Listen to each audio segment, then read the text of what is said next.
నాగర్ కర్నూలు జిల్లాలో తీవ్ర విషాదం చోటు చేసుకుంది. వెల్దండ మండలం పోతపల్లి గ్రామంలో ఒకే కుటుంబానికి చెందిన ముగ్గురు మృతి చెందడం కలకలం రేపింది.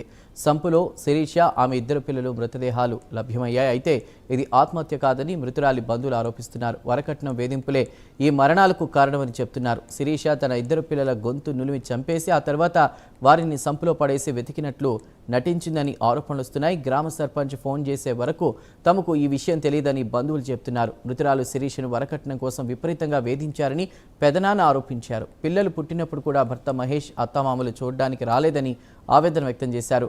పిల్లలను చంపిన ముగ్గురికి శిక్ష పడాలని డిమాండ్ చేస్తున్నారు. పెళ్లి సమయంలో ఇచ్చిన 25 తులాల బంగారం, 6 లక్షల నగదు, బైక్తో పాటు 2 ఎకరాల భూమిని తమకు తిరిగి ఇవ్వాలని బంధువులు కోరుతున్నారు. శుక్రవారం అర్ధరాత్రి భర్త మహేష్ ఇంటిపై దాడి చేసి తలుపులు, కిటికీలు ధ్వంసం చేశారు. తమకు న్యాయం చేయాలంటూ మృతురాలి కుటుంబ సభ్యులు, గ్రామస్తులు కల్వకుర్తి పట్టణంలోని మహబూబ్ నగర్ చౌరస్తాలో రాస్తా రోకో నిర్వహించారు.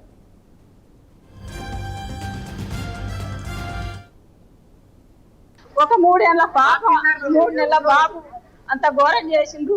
తెచ్చి ఇండ్లు వేసిండ్రు. ఇక్కడ వేసి ఈ అంకల్లా నాకు ఎప్పుడు పోయిండ్రు. అడ్రస్ లేదు.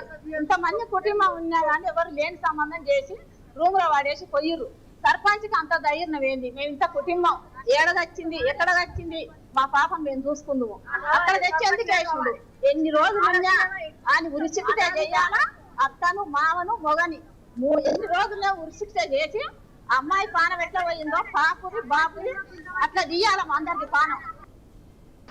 నేను ఆ పిల్ల కమ్మని అయితే నాకు నా పిల్ల పోయింది కానీ అనుకుంటున్నాడు, కానీ నా పిల్ల పోయినట్టు ఆడు పోయినా కానీ మేము వదిలిపెట్టవాలి. ఏది వేయాలంటే మా పిల్ల లేకనే ఆ పిల్ల పోవాలి. ఆ పిల్ల